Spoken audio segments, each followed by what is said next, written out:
my approach to the backlog in 2025 was to complete more games that I actually wanted to play. I didn't just want to cross off games because I owned them and felt I had to play them. I wanted to play more games that I love, because otherwise, what am I really doing here? Hour after hour, day after day in this dark room where I spend pretty much all of my life. So yeah, I played a whole bunch of games in 2025.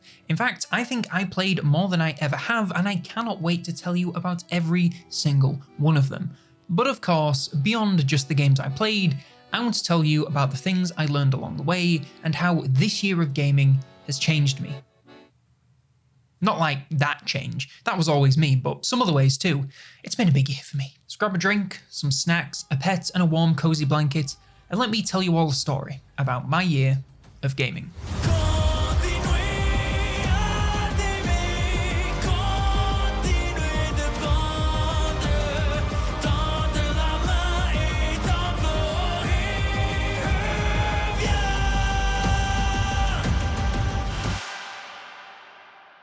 But first, I have a confession to make.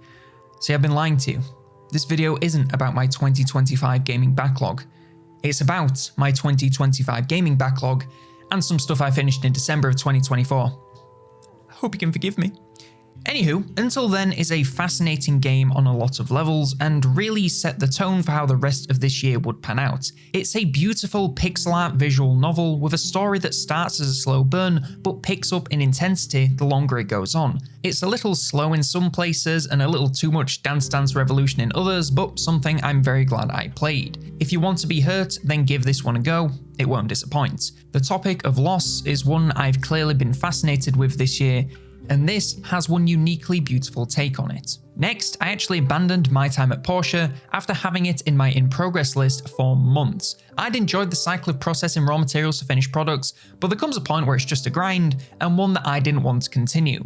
Mouthwashing is one of those games that you don't so much play as you experience. The atmosphere is oppressive and hopeless. The visuals are impressive and grotesque in equal parts. The journey the two-player and its crew experiences is dark, depressing, and definitely shouldn't have inspired some of the fan behaviour it has, but that is besides the point. It's something that I think everyone should play or at least watch once in their life, if for no other reason than to showcase what could happen if we let billionaires do their little capitalism dance forever. And hey, speaking of dismantling dictatorships,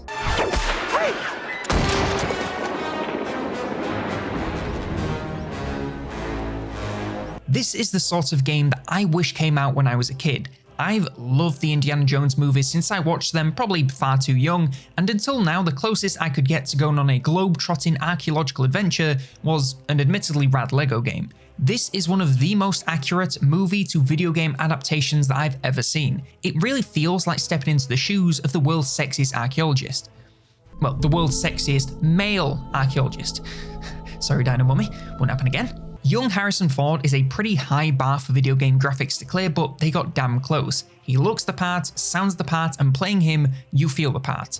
Beating up fascists, expositing historical babble, and, well, let's say recovering lost artifacts all feel and sound right out of the movies. Whoever decided that punches shouldn't sound like this anymore, you almost had it! Killed whimsy and should be charged accordingly. This is admittedly a selfish pick to give a little more time to, but it really captured me for a good couple of weeks. It was a wonderful Christmas treat that eased the stress of the holiday period and got me ready to face the year ahead with a smile. I also cleared Sable and Sniper Elite V2 Remastered Edition over the Christmas period, and I'm covering them as one because I really don't have a lot to say. Sable felt a little bit too aimless for my taste, and Sniper Elite was pretty aimful. One of these will probably get a mention in a video at some point, but I'm not telling which. After this, the new year was upon me and I decided to do some spring cleaning. My in-progress pile was getting uncomfortably large and curving off to the side, penis joke, and I needed to do something about it. I removed these 6 games, but instead of burning them at the stake for being too boring, they're more so being placed back into the backlog pile. I do like each of these, but not enough to play them right now. Over the Christmas break, I also had a small, slight revelation about myself. Nothing important really, don't even know why I'm bothering to mention it. Oh, and I also finally completed a run of Slay the Spire, more importantly. You can't ever really complete a game like this, but hey, get it on the tally, I'll take it. Anyway, speaking of inescapable loops,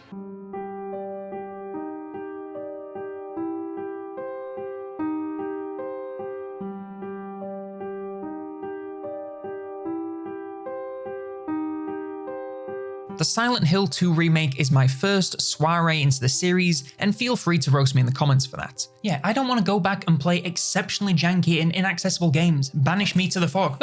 Even so, this game shook something loose in me that I really don't know what to do with. The idea of grief being used as a source of horror is so spine-chillingly terrifying to me that playing this game was exhausting. I would regularly save to take a break, feeling as if I'd been playing for hours, only to realise that I'd only been playing for 30 minutes. I'm not going to say that I'm some unflappable horror expert, but my days of losing sleep at night from horror are mostly behind me. With that said, this is one of the first games I've played where I needed regular breaks. The atmosphere is just so oppressive and the story so distressing that I felt emotionally exhausted from each new revelation.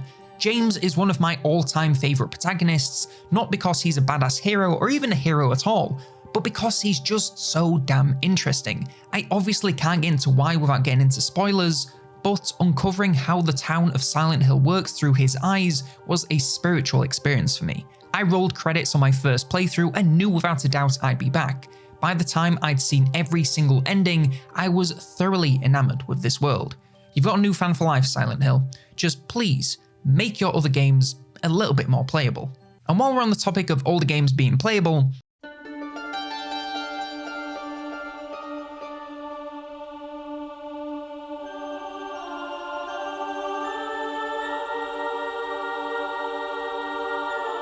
look, I don't want to shit on this game too hard because I know how impressive it was back in the day. A world this big with monsters this large and intelligent is truly impressive for the PlayStation 2. But playing this in the year of Our Lady Sabrina Carpenter 2025, it's a little jank to say the least. In my notes, I called it such a PS2 game, and I stand by that. Clunky controls on horse or foot made it a chore to play. It may just be the PS4 version I played, but I did not enjoy the act of playing this game, which is a real shame because the world, story, music, and everything else was top-notch. The music in particular is an all-timer. The way you can go from something so grand and orchestral for each battle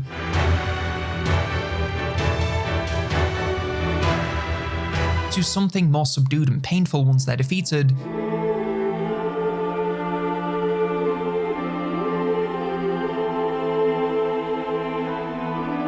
was never not beautiful.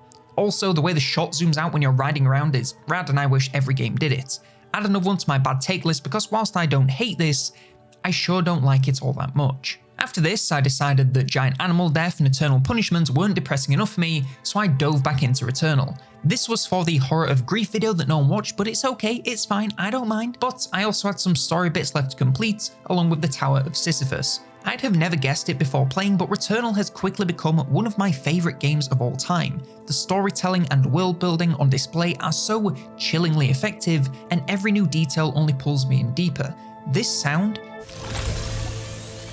is enough to give me chills because it almost always comes with some heartbreaking new revelation about the world Celine finds herself trapped in. The ways in which she and James from Silent Hill 2 are so similar grabbed me for a few weeks and gave me a lot of introspection into the things I can't let go of and the suffering I experienced because of that. In a way, we all create our own personal hells, whether they're towns filled with ominous fog, alien worlds, or even just refusing to accept ourselves as we truly are. If you haven't already, please play this game. It's really not as hard as people say and is one of the most gripping stories you can find in gaming. They've got another similar game coming, and if it is half as good as this, I'll be there day one. Plus, it's starring Rahul Kohli, who A, I love in Mike Flanagan stuff on Netflix, and B, is hot. I rounded out January with Fallout New Vegas, which I'd been chipping away at since November. New Vegas is one of those games that's impossible to go into without expectations. Almost everyone on Earth lauds this as one of the greatest games ever made,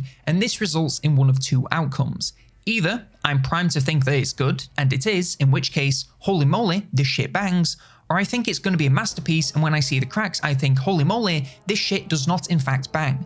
Sadly, I fell into the second camp. Now, I don't objectively think this game is bad, since the stories and role-playing are genuinely excellent. I think it's just not the game for me. I definitely prefer fantasy settings over post-apocalypse, and no amount of storytelling can alleviate the undeniable jank of this game. Another for the bad takes list, but this one I know is just my own preference, instead of feeling like everyone else is crazy. Bioshock 1 still sucks, by the way. Oh, I also finally published my video on Perfection, which I'd been working on since like October. I remember posting that and thinking, wow, I need to spend less time on videos and get more of them out. I wonder how that went. In February, I only completed one game, and I'm honestly surprised it took me under a month to clear this one. I think showing that I gave Pokemon Legends Arceus a higher score than Fallout New Vegas, is it Arceus or Arceus? I can't remember. Arceus. A higher score than Fallout New Vegas may actually set off a universe-ending singularity, but what can I say? I love trash sometimes. Pokemon has been shoveling out slop for decades at this point.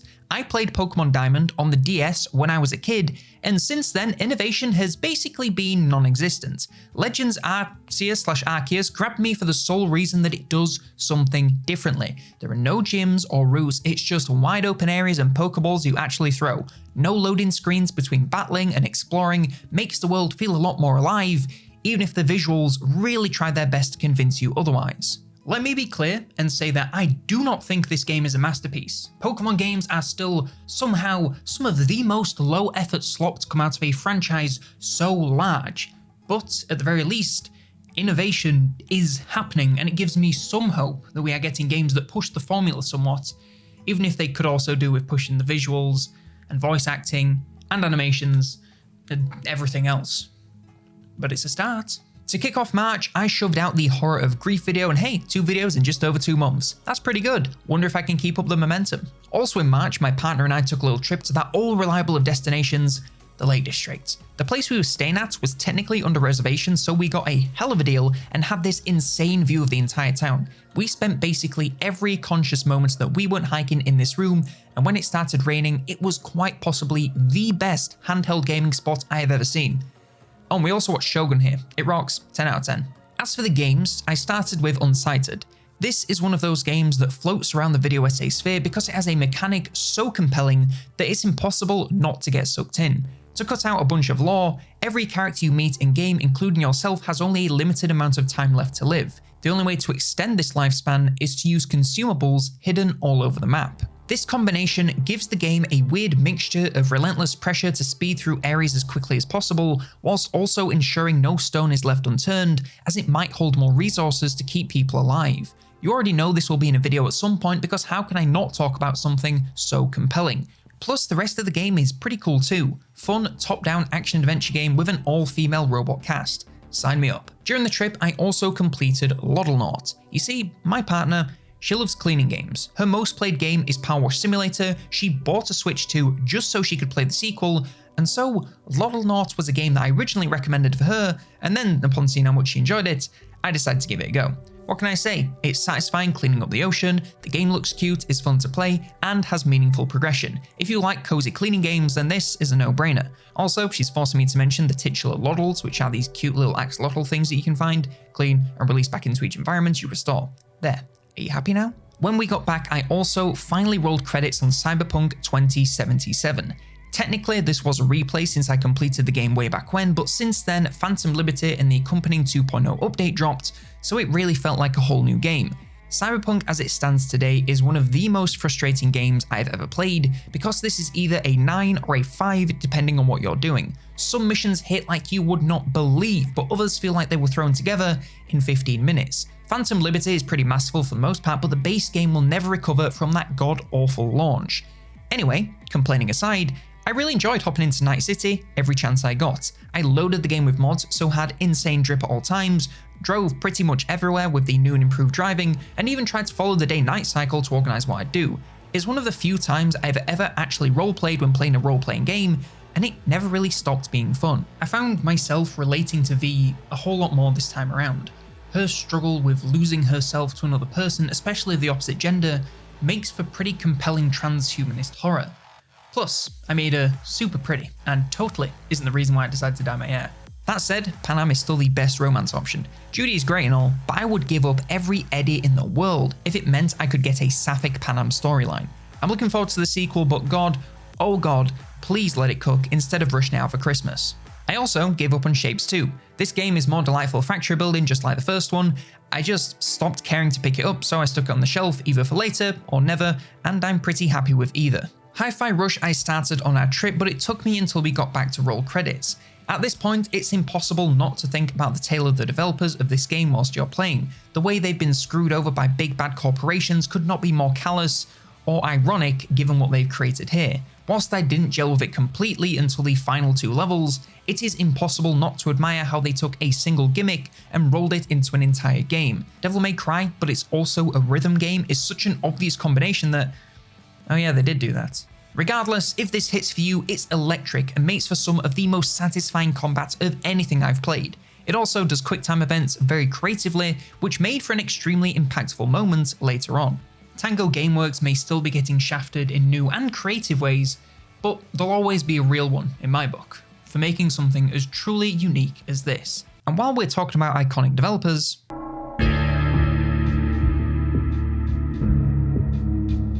I'm going to cover these as one because I wanna, and this video is going to be long as hell anyway. The first Half-Life is certainly a game of all time. It's impressive that it's essentially a one-er, and is a pretty cool gimmick that continues to the sequel and kinda Alex in VR. I get why these games are so important and impressive, but playing them today, they are starting to show their age. The first a lot more than the second, but still, a wee bit of jank and wonky difficulty that's all over the place, but genuinely groundbreaking game design that is essential playing for anyone wanting to know about the history of gaming. Plus, the Half-Life 2 documentary they made rocks and is basically the entire reason I played these. I kicked off April with Face Miner. This I finished in basically a single sitting and was a pretty gripping experience. Clicker games tickle my brain in all the right ways, and using that as a medium to tell a story about climate horror and the bystander effect was a damn good idea. The entire thing has such a sinister vibe, from the early 2000s tech to the act of face mining, which is never really explained beyond being a way to earn money. The experience is soured somewhat when you realise the developers used AI to generate some of the faces you see in-game. Like, I get it was cheaper and easier, but come on guys. Really? You're telling a story about climate collapse due to computing killing the Earth, and you use AI? Next up was Peglin, and to talk about that, I really need to talk about the OG. I played the shit out of Peggle back in the day. The ode to joy is forever attached to fireworks and insane slow-mo at the end of a level, and so when I heard that Peglin is roguelike Peggle, well, it was a no-brainer. And yeah, that's really all I have to say on this one. It's neato and difficult, but you'll pretty much know everything about it if I just say the words roguelike Peggle. In sound mind really is we have Alan Wake at home, but instead of a writer, you're a psychologist, and instead of fighting shadow monsters, you fight whatever these things are. It's fine, and as a story is a cool idea, but playing it was pretty dull. I just struggled to get sucked in, especially with how repetitive it ended up being, but persevered because I hoped I'd find something worthwhile. Not bad by any means, but pretty mid. After this, I posted what is, so far, the best performing video of the year on horror in non-horror games. Honestly, I feel like there are loads more games that have something like this, so maybe expect a sequel at some point. Then came the Oblivion remake, and I got wrapped up in the hype of this Shadow Drop and decided to give it a low since I love Skyrim so much. And this isn't a bad game, and I'm sure if I really gave it the time, I'd probably enjoy it. However, I was not ready to shoulder the burden of this much Bethesda jank, so pretty quickly gave up on it. In May, I completed a single game, and whilst that may not sound like much, it is a game that would change my life and cement itself as my current best game of all time.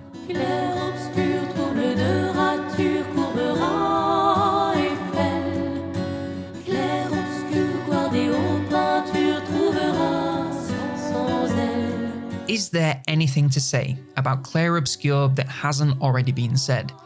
Made primarily by a small, passionate team made up of ex-employees of the big dogs, satisfying turn-based parry combat with incredibly badass animations, a story so full of heartbreak and humour and humanity that I sobbed like 10 different times over the course of the game, and who can forget music that isn't just some of the best video game music ever made, it is flat out some of the greatest music to ever be made, period. Music that I'm going to see live next year, and words cannot adequately describe just how excited I am for it. I will glaze this game until the day I die, but it genuinely meant so much to me and gives me hope for the industry that things like this are being made.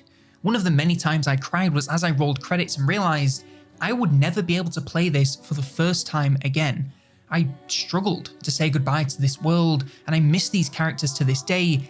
And if you've played the game, you'll understand why that is so fitting. Pont de l'amour, Pont de la vie made this win every award. And I apologise to the entire population of France.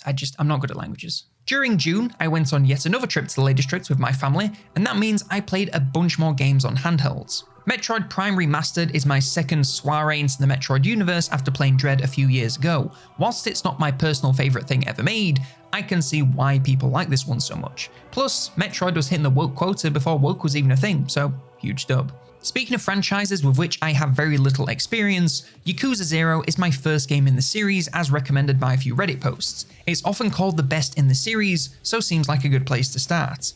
And it was alright.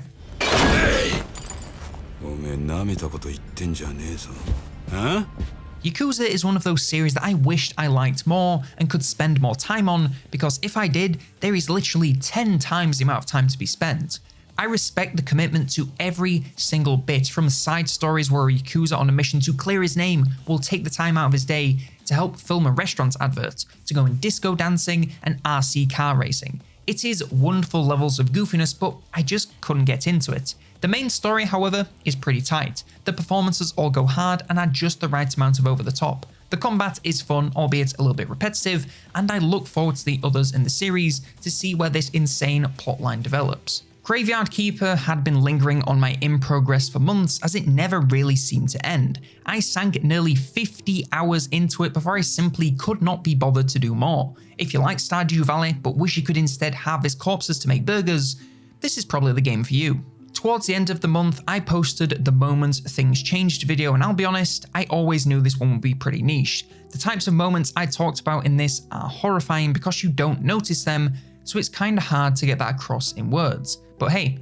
I like challenging myself and had fun making the video, so I'm still happy I posted it. By the way, I still post these videos because I love making them, so regardless of the views, I'm always happy to be making them. So those of you that watch, I'm extremely grateful, but don't feel bad if a topic isn't for you. To wrap up June, I finished off the Altars. This was completed in a couple of weeks and was something I was looking forward to after playing the demo way back when. It's delightful levels of conceptual and existential horror that gets you feeling just the right amount of dread. The interactions between all the Yans were the highlight, as the daily base building stuff was a touch repetitive. Well worth giving a go as long as you accept the bad that comes with the good. To introduce July, I posted the Games with Perfect Introductions video, and this was honestly just a big excuse to talk about the start of Clair Obscur. Like I said, I could not let go of that game, so I needed to relive it in videos as much as I could. I stand by that introduction being one of the most heartbreaking gaming moments of 2025. Lost Voice breaks my heart every time I hear it, and I'm just so grateful that people are making art like this. The first game I completed in July was my very first Souls game, and I, of course, had to go with Elden Ring. Clair Obscur, and specifically the Simon boss battle, changed my perspective on difficulty in games and what challenging myself can really feel like. Beating him is one of the most visceral reactions I've had to anything, so I was chasing that high to the lands between. And I gotta say, I'm really glad I gave the genre a go because this game was a blast. Huge open world with beautiful, varied terrain, a variety of bosses that are each satisfying to learn and eventually beat, except Melania, fuck you. 3, 2, 1, go!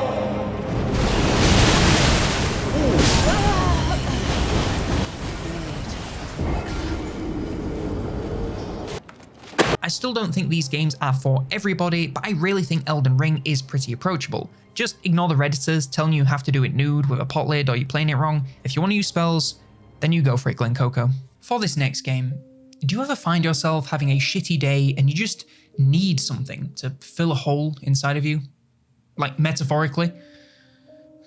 Well, this was one of those games. I was having a shitty day and saw this for sale for basically nothing and thought, why not? 3 hours later, I rolled credits, having enjoyed throwing trash into a hole for money. Nothing complicated, but satisfying progression and endearing design. Lastly, or should I say we, wrapped up July with some Mario Kart World. I of course got this with my Switch 2 because I'm not going to pay $80 for it later.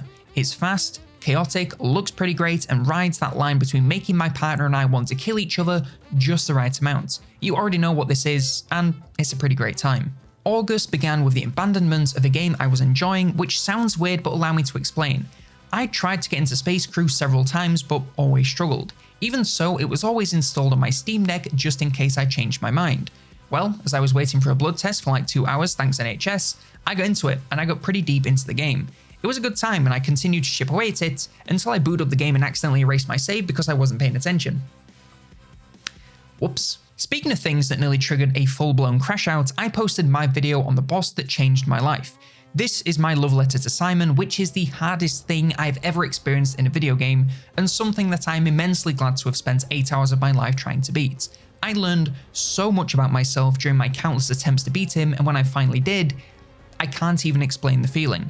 I'll always remember Simon, even if it's mainly in the middle of the night in a cold sweat. Next up, Star Wars Jedi Survivor. Now I love Star Wars, and that can normally cover a whole bunch of sins. I played Star Wars Squadrons through that mid-as-hell story because, when a TIE fighter screeched, I kicked my feet like a 6-year-old on a merry-go-round. I happily watched the prequels for one good fight per 3 hours of terrible script, but one thing I can't abide is poor performance. Like frame rate and stuff. Don't talk bad of my prequels, Hayden was doing all he could with that script, goddammit. You turned her against me! Even this long after release, it's still somewhat jank. In a game like this, input lag is extremely noticeable and ruins difficult combat encounters, so even though it ran somewhat okay, it made everything feel clunky, which was a pretty big detractor. That said, the new saber stances were gas, the story was mid as hell, and the planets were pretty cool, so overall, pretty good Star Wars. Also, I would literally lay down my life for marrying holy gender envy Batman. And now, time for another quick culling of my in-progress category. I started the Ace Attorney Chronicles like 2 years ago and I just cannot motivate myself to finish it. I like this game, but good lord, get to the point already. And News Tower, which was in early access at the time, that I did like, but could shelf until full release. That said, from what I did play in the early access, it's an instant classic 10 out of 10 management game, so do not sleep on this one. I also gave the demo for Cave Diver a go, and whilst I wouldn't normally talk about something I played so little, this game triggers a primal fear in me that I cannot wait to experience in the full game. Keep an eye on this one, I get the feeling I won't be the only one talking about it. To wrap up August, I decided it was time to revisit something I hadn't thought about in a decade. I'd watched someone play Life is Strange when it first released, and yes, my knees do click when I stand up, thanks for asking. Playing it today felt weirdly nostalgic. There's something about Arcadia Bay and Blackwell that creates a very convincing and weirdly comforting sense of place. It doesn't quite feel like a real town, more so like a comforting dream that you forget about as soon as you wake up. The characters have that same comforting feel. Well, most of them, anyway. Max and Chloe have cemented themselves as two of my favourite characters of all time, and thinking about their story and any of the ways things work out will make me cry if I do it for too long. I've finished it, and I haven't really felt okay since, but sometimes that's the way it is. I immediately ordered the full comic collection once I rolled credits and finished it in no time. This is a beautiful world that I'm hopeful will stay good in the sequels, but if not, in my restless dreams, I'll see that town. Arcadia Bay. As September began and I was still reeling from Life is Strange, I thought now was as good a time as ever to play a game that I knew would be extremely upsetting. Close to the Distance is one of those games that I hope I never play again, but I wholeheartedly recommend it to everyone. It's a tale about grief, coping mechanisms, and letting go that will repeatedly punch you in the gut over and over again until you see it through to the end. I never had fun playing this, it only made me sad, but sometimes that's okay. It's a beautiful story that's very well told and is well worth experiencing at least once. That said, if you're a parent, you might want to skip this one. It might just be a little bit too real. To wrap up my trio of depressing games about letting go, I actually replayed Signalis. And yes, the irony of that decision isn't lost on me. To be fair, the first time I played Signalis, I didn't really get it. I just treated it quite literally instead of bothering to get invested in the layers upon layers of symbolism. The full story here has more threads than I could ever hope to understand, never mind explain, but the parts I did hold on to will stay with me forever. I'm not the first person to relate to Elster and her search to regain some humanity, but it was all the more meaningful given everything else I'd played before. This series of games gave me the courage to start letting go of things I'd held on to for a long time, and that really has been a theme for me in 2025. It's been a long year for me, with a lot of changes, including some of the highest highs, but also the lowest lows. I felt more than I have in the last decade, and in all of it, the biggest thing I've learned is that you need to be able to let go to move forward. Whether it's grief or joy, you have to process things, take a moment to understand them as they are, and move forward in whatever form it takes. And for me, that came in the form of once again giving up on No Man's Sky. I kid, but this is the next game I took off my list. I've tried to get into this, but the lack of a gripping story just made this feel pretty hard to stick with. It was fun for a little bit, making my little base and flying around in space, but the story is pretty weak and I simply could not motivate myself to play it alone. Alright, we're getting close to the end now, but you know, I had to kick off Spooky Month with another Silent Hill, especially one that's being called good. Even as a novice to the series, I know how rare that is for these games. Silent Hill F is possibly the most apt title I've ever seen for a game. This game really does center around the female experience and what it means to be a woman in this particular time and this particular place. The struggle that Hinako goes through over the course of the game is beautiful and agonizing, but so well done in the form of a Silent Hill story. Whilst it didn't immediately grab me as much as 2, I still very much appreciated every new layer to this story and Hinako's tragic place in it.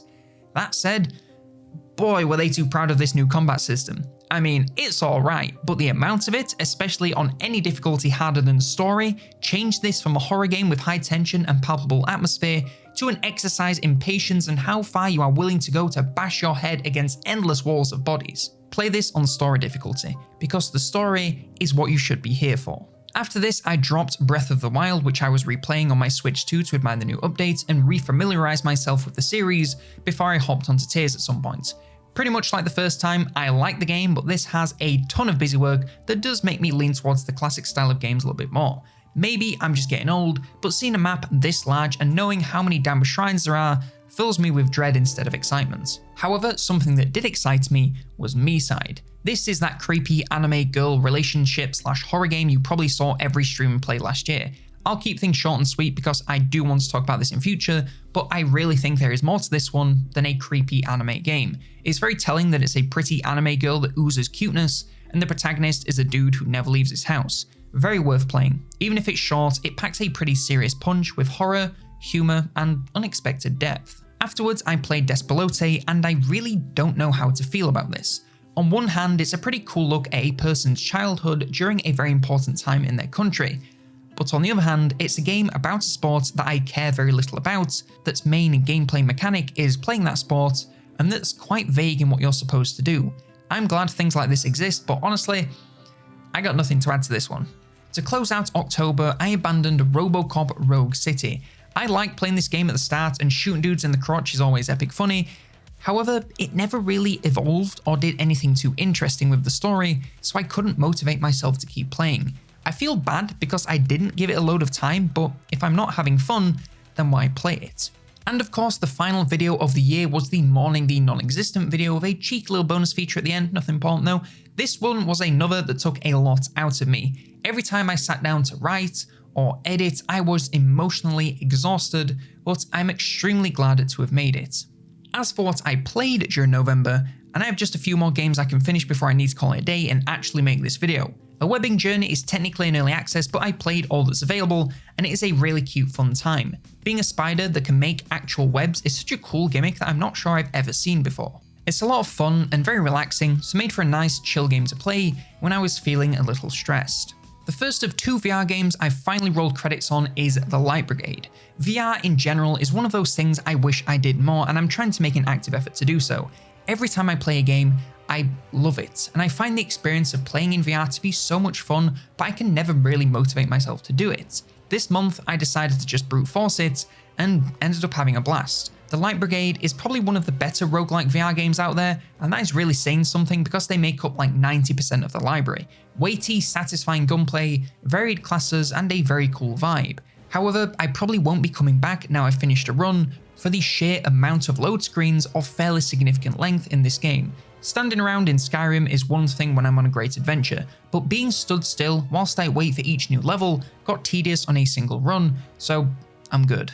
And finally, I finished Assassin's Creed Nexus, also known as one of the most motion sickness inducing things I've ever experienced. Putting that and my sick bucket aside, this game honestly rocks. Time hopping between my main man Ezio Auditore da Firenze, Connor and Cassandra, is a little bit jarring, but it made for some nice variety. The modern day stuff continues to stink, but that is hardly exclusive to VR.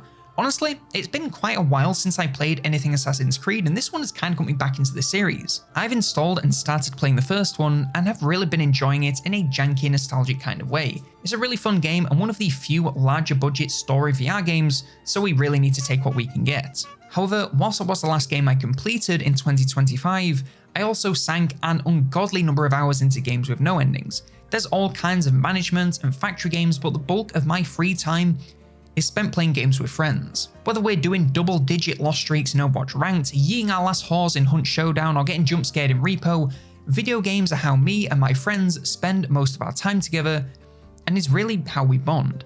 I love video games as an art form.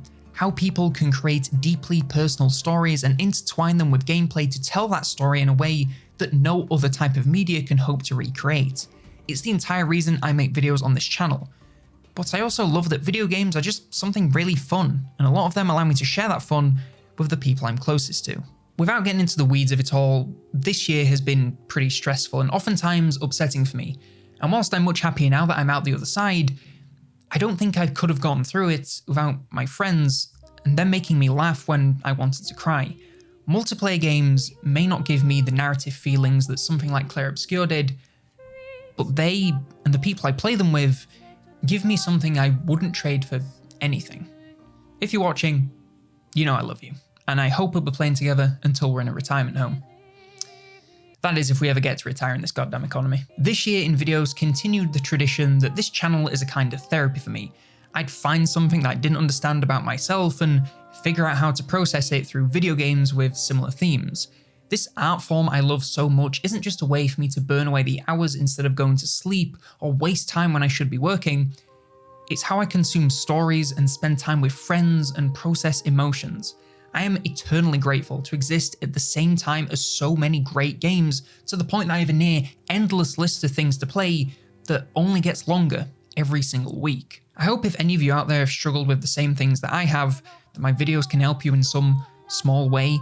I really do pour my heart into every single one, and whilst that's probably not the most sustainable tactic, it's something that I feel helps me to use those feelings for something positive. But enough of all this feelings rubbish. What do you think this channel's about? Let's get to what you really care about here, the numbers. In 2025, I cleared 54 games from my backlog, and excluding games with no endings, I racked up 780 hours. That translates to 14.44 hours per game, meaning every single one of my trackable stats is seeing a slight increase from 2024. I think my approach to the backlog in 2025 is probably the best I've ever had. I didn't hesitate to cut games as much if I was no longer enjoying them, and kept my in-progress list relatively short. Of course, as the year went on, it got a little worse, but that's what spring cleaning is for. I completed more games, and I can honestly say I played far more games that I actually really enjoyed, and spent less time completing those I didn't, just so I could tick a box. I think it's really helped that my average time per game has also seen a small increase. Longer games have more of a chance to truly grab me and immerse me in a world. If I hadn't spent those extra 40 hours in Clair Obscur, I don't know if I'd have loved it quite as much. I think having less pressure to create something each month to talk about definitely helped, as I could take my time enjoying something rather than rushing through so I could add it to my list. There are months where I definitely dragged my feet a little, and the dreaded late night doom scrolling has started to creep back into my life. I really need to get better at just booting up a game and starting to play, rather than thinking about whether I can be bothered or have enough time. There are so many evenings where I have an hour to play something, and I mentally debate if I have enough time or energy until I run out of time at all. I know the answer is to just boot something up and start playing, but getting myself to do that is another thing entirely. I think if there was to be one thing I'd like to change going forward, is that I want to use more devices to play games. This isn't a flex, by the way, but I own my PC, PS5, Switch 2, Quest 3 and a Steam Deck, and I use just my PC basically all of the time when it's available.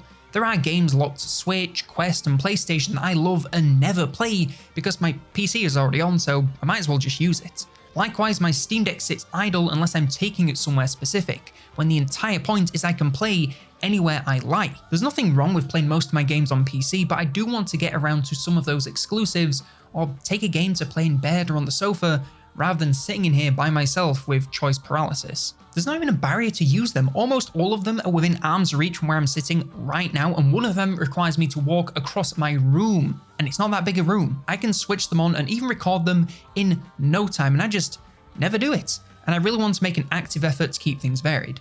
I'm not really sure how to do this other than to just start a game on those platforms and commit to finishing it there, but I'll let you know next year if I figure it out. And with that, I think that's really all I have to say.